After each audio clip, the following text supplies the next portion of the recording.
Hello students, this is Amar sir from Amar tuition classes Sardar Nagar Ahmedabad. ये आज मैं टाइम सीरीज़ का 4th लेक्चर रिकॉर्ड कर रहा हूँ, जिसमें मैंने आपको पहले जो फर्स्ट लेक्चर था उसमें आपको इंट्रोडक्शन में बताया था कि 3 मेथड हैं टाइम सीरीज़ में। First graphical method, second method of least square and third method of moving averages. तो आज हम method of moving averages start कर रहे हैं। 4.3, 4.1 एंड 2 ऑलरेडी हमारे हो चुके हैं। और दूसरा स्टूडेंट्स, मैं रिक्वेस्ट करूंगा आपको कि आप मेरे जो भी लेक्चर्स हैं वो सीक्वेंस में देखिए, बीच में से नहीं देखेंगे आप। अगर कोई लेक्चर रह गया है तो पहले उसे पूरा कर लीजिए। आज एक्सरसाइज 4.3 क्वेश्चन आपके सामने है और मैं सॉल्व भी करूंगा आपके सामने। देखिए कैसे करेंगे। यह है 3 ईयरली मूविंग एवरेजेस। अब पहले समझते हैं कि ये मेथड है क्या, इस मेथड में करना क्या है। पहले क्वेश्चन रीड कर लेते हैं। क्वेश्चन आपके सामने है, find the trend by 3 yearly moving average. मैं ये अंडरलाइन कर रहा हूँ पेंसिल से।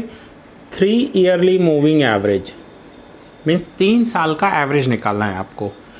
From the following data about the sales in 10 lakh rupees of a company. एक कंपनी का डेटा दिया हुआ है, उस डेटा में से आपको 3 ईयरली मूविंग एवरेज कैलकुलेट करनी है।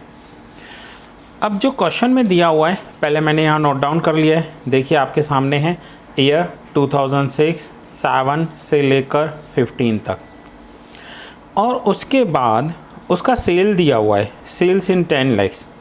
तो मैंने वो भी नोट डाउन कर लिया है। 3, 4, 8, 6, 7, 11, 9, 10, 14, 12 ईयर रिकॉर्ड हो गए, सेल्स रिकॉर्ड हो गया। अब हमें ये टाइम का कॉलम हर एक में बनाना होता है टाइम सीरीज़ में। इस मेथड में इसका अभी कोई यूज़ नहीं होगा। आपको सिर्फ टाइम दिखाना है कि 2006 है वो फर्स्ट ईयर है, 7 सेकंड ईयर है, 2008 थर्ड ईयर है एंड 15 10th ईयर है। ये सिर्फ टाइम दिखाना है। अब हमें मेथड को समझना है कि 3 ईयर मूविंग एवरेज होता क्या है। तो 3 ईयर मूविंग एवरेज की मीनिंग होती है कि आपको 3 साल का टोटल करना है। 3 साल कैसे? एक करंट ईयर प्लस करेंगे एक प्रीवियस ईयर और प्लस करेंगे नेक्स्ट ईयर। इन तीनों का टोटल हम लिखेंगे करंट ईयर के सामने। फिर से मैं बता रहा हूँ, करंट ईयर का सेल 3 साल का हमें टोटल चाहिए। तो 3 साल कैसे होंगे? 1 साल करंट ईयर, 1 साल पीछे जाएंगे प्रीवियस ईयर, 1 साल आगे जाएंगे नेक्स्ट ईयर। इन तीनों का जो टोटल होगा वो हम करंट ईयर के सामने लिख देंगे। तो आइए क्वेश्चन स्टार्ट करते हैं, देखते हैं कैसे होता है। नाउ 2006 के सामने मुझे लिखना है करंट ईयर 2006 1 साल पहले की सेल और 1 साल बाद में सेल। अब करंट ईयर 2006 है, उसका सेल है, उसके नेक्स्ट ईयर का सेल है, लेकिन उसके प्रीवियस ईयर का सेल हमारे पास अवेलेबल नहीं है। तो इस पोजीशन में हम यहाँ पर टोटल नहीं कर सकते, क्योंकि हमारे पास सिर्फ 2 ईयर्स का ही सेल अवेलेबल है। तो यहाँ पर मैंने डैश लिख दिया है। अब इसे आप ध्यान से समझिएगा, मैं पेंसिल से समझा रहा हूँ आपको। पहले देखिए 2007 ये हमारा करंट ईयर हो जाएगा। मैं यहाँ पर लिख रहा हूँ CY करंट ईयर। 2006 ये प्रीवियस ईयर हो जाएगा एंड 2008 ये नेक्स्ट ईयर हो जाएगा। तो मुझे 2007 के सामने जो टोटल लिखना है, इन तीनों का टोटल करके लिखना है। तो 2007 के सामने मैं क्या लिखूँगा? 4 प्लस एक previous year 3 plus next year 8। इन तीनों का टोटल मैं यहाँ पर लिखूँगा। करंट ईयर का सेल, प्रीवियस ईयर का सेल, नेक्स्ट ईयर का सेल। तो देखिए 3 साल का टोटल हो गया। तो कॉलम में मैंने ऊपर हेडिंग क्या दी है? 3 years moving total. 3 years moving total. अब हम ऐड करेंगे 8 and 3 11 and 4 15। तो ये हुआ 15। अब यहाँ पर हमें क्या करना है नेक्स्ट? 3 years moving average. अब यहाँ पर एवरेज निकालनी है। तो यहाँ पर मैं लिखूँगा 15 divide by 3 is equals to 5। ये 3 साल की एवरेज हो गई। किसी भी ईयर के सामने उस ईयर की सेल, उससे 1 साल पहले वाले ईयर की सेल और उसके 1 साल बाद में, means current year, previous year, next year, ऐसे आपको याद रखना है। यहाँ पर हम क्यों नहीं कर पाए, क्योंकि करंट ईयर है, नेक्स्ट ईयर भी था, प्रीवियस ईयर इसका अवेलेबल नहीं था।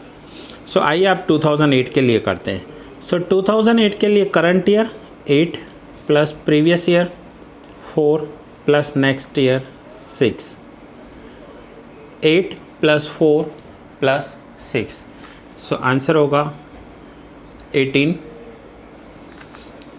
एंड एवरेज होगी 18 डिवाइड बाय 3 6। सो नाउ 2009 में करंट ईयर है 6 plus previous year 8 plus next year 7, 21 and 21 divide by 3, तो आंसर आ जाएगा 7। फिर से 2010 में current year 7, previous year 6, next year 11, answer होगा 24। सो 24 डिवाइड बाय 3, तो एवरेज हो जाएगी 8। फिर से 2011 के लिए करंट ईयर की सेल है 11 plus previous year 7 plus next year 9, so answer होगा 27 एंड 27 डिवाइड बाय 3, तो एवरेज हो जाएगा 9।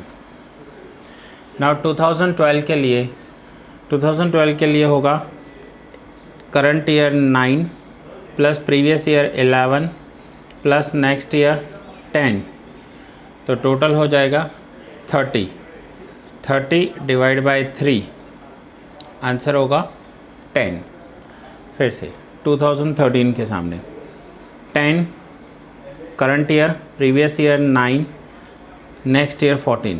एनी हाउ आपको 3 इयर्स का टोटल चाहिए, 3 साल का आपको टोटल करना है, एक करंट ईयर, एक प्रीवियस ईयर और एक next year. So 33 divide by 3, answer होगा 11।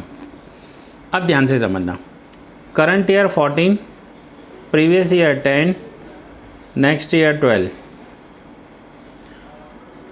सो 24 प्लस 12 36 डिवाइड बाय 3,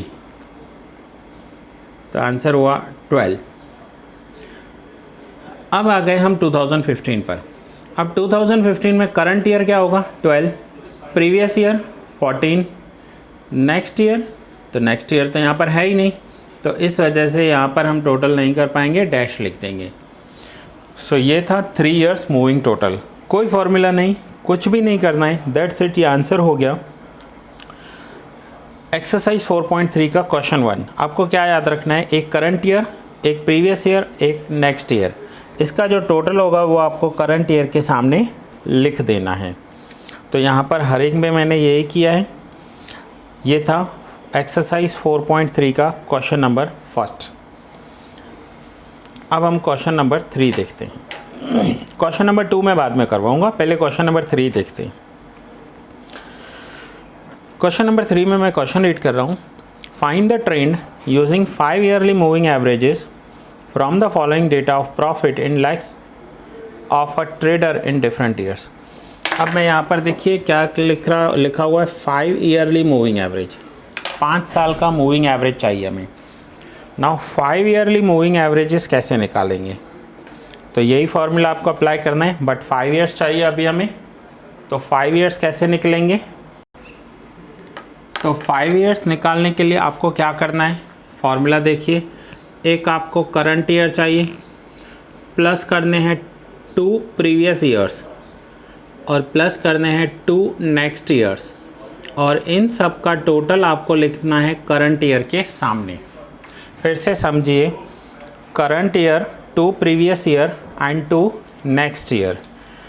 अब यहाँ पर देखिए 2007 करंट ईयर है, उसके नेक्स्ट ईयर हमें दिए हुए हैं, मीन्स उसके बाद आने वाले 2 साल वो दिए हुए, लेकिन प्रीवियस ईयर अवेलेबल नहीं है। प्रीवियस ईयर 2007 का प्रीवियस क्या होगा, सो 2007 का प्रीवियस होगा 5 एंड 6, वो अवेलेबल नहीं है, तो यहाँ पर टोटल नहीं हो सकता, डैश लिख देंगे।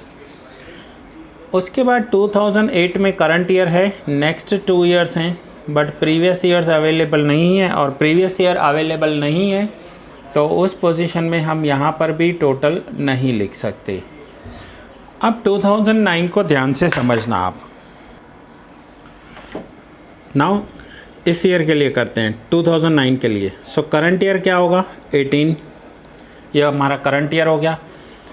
अब करंट ईयर से पहले के 2 साल ये हमारे प्रीवियस ईयर होंगे, दोनों ही previous year, 2 previous year and 2 next years. So इन पांचों का टोटल मैं यहाँ पर लिखूँगा। मैं यहाँ पर ब्रैकेट कर देता हूँ जैसे आपको समझ में आए। ऐसे ये आपको ब्रैकेट करना नहीं है, सिर्फ टोटल लिखना है। सो 18 प्लस 2 प्रीवियस ईयर्स 14 प्लस 15 और 2 नेक्स्ट ईयर्स 20 एंड 17। सो 5 साल का टोटल करना है, 18 14 15। 18 करंट ईयर, उसके पहले वाले 2 साल, उसके बाद वाले 2 साल। सो अब हम इन सब का टोटल करेंगे तो टोटल हो जाएगा 18 प्लस 14 15 20 एंड 17, टोटल हुआ 84।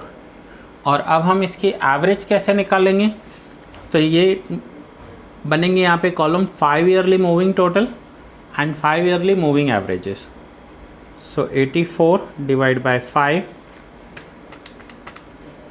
आंसर आ जाएगा 16.8। पॉइंट में आंसर्स आ सकते हैं, पॉसिबल है। अब आ जाइए 2010 के लिए। ये मैं आपको करके दिखाता हूँ, बाकी आप खुद करोगे। 2010, अब 2010 का सेल कितना है करंट ईयर का, तो वो हो गया 20। पहले आप करंट ईयर लिखना है आपको। फिर उसके previous 2 years. So previous 2 years में कौन कौन से ईयर्स हैं, 18 एंड 14, तो उसके पहले वाले 2 साल लिख दो यहाँ पर।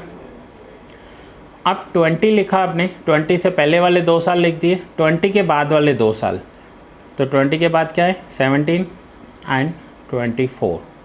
तो देखिए 5 साल हो गए। तो इसे कहते हैं 5 yearly moving total, 5 yearly moving total. अब इन सब का टोटल करेंगे, 20 18 14 17 24, तो आंसर होगा इसका 93। और अब मैं यहाँ पर लिखूँगा 93 divide by 5। So 93 divide by 5, तो आंसर आया 18.6। अब बाकी के जो हैं आप मुझे करके दिखाएंगे। 11 में क्या होगा, 12 में क्या होगा, 13 में क्या होगा। अब 14 और 15 नहीं कर सकते। क्यों नहीं कर सकते, हमारा रूल क्या बोलता है, एक करंट ईयर चाहिए, चलो अवेलेबल है करंट ईयर। 2 प्रीवियस ईयर चाहिए, वो भी अवेलेबल है।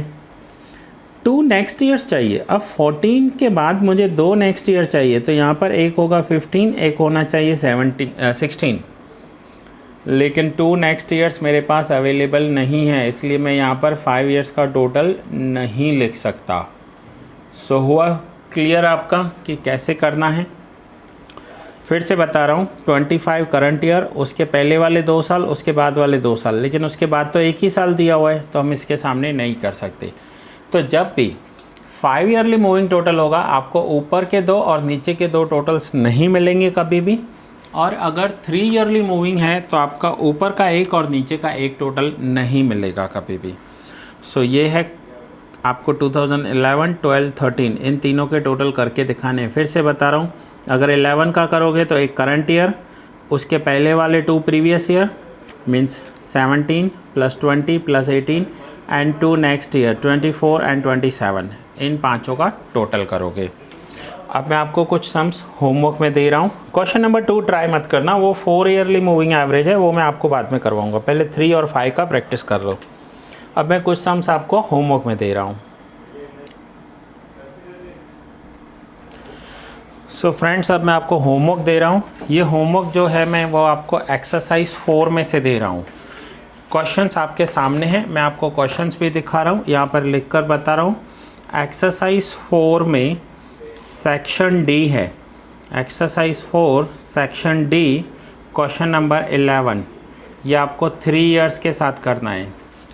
फिर दूसरा है सेक्शन ई, सेक्शन ई में क्वेश्चन नंबर 3, और ये भी आपको 3 मंथ के साथ करना है। 3 ईयर हो या 3 मंथ हो, मीनिंग सेम होगी, डेटा तो वही लेना है हमें। और तीसरा एक करना है आपको सेक्शन ई का क्वेश्चन नंबर 5 और ये आपको 5 ईयरली करना है। यहाँ पर 3 ईयर हो या 3 मंथ हो, मीनिंग एक ही होती है, आपको कंफ्यूज करने के लिए दिया होगा।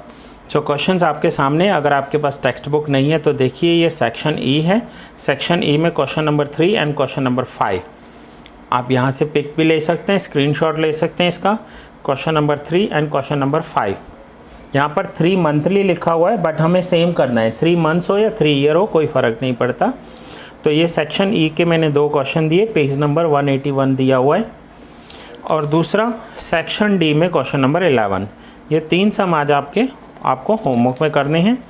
उसके बाद हम नेक्स्ट, ये हमने 3 year and 5 year moving averages आज सीखे। कल के नेक्स्ट लेक्चर में आपको 4 ईयरली मूविंग एवरेजेस सिखाऊंगा। और दूसरा फ्रेंड्स, लास्ट लेक्चर में भी मैंने आपको बताया था कि अब हमारे लेक्चर्स जो हैं वो ऐप पर आएंगे। सो आपको वो ऐप डाउनलोड करना होगा और सारे लेक्चर्स आपको उसी ऐप पर दिखेंगे। और आपने लेक्चर्स जो भी देखें वो आपको सीक्वेंस में देखने, फिर से रिमाइंड करवा रहा हूँ। That's it. ये वीडियो यहाँ पर ही पूरा कर रहा हूँ। मिलते हैं नेक्स्ट वीडियो में, तब तक के लिए बाय बाय।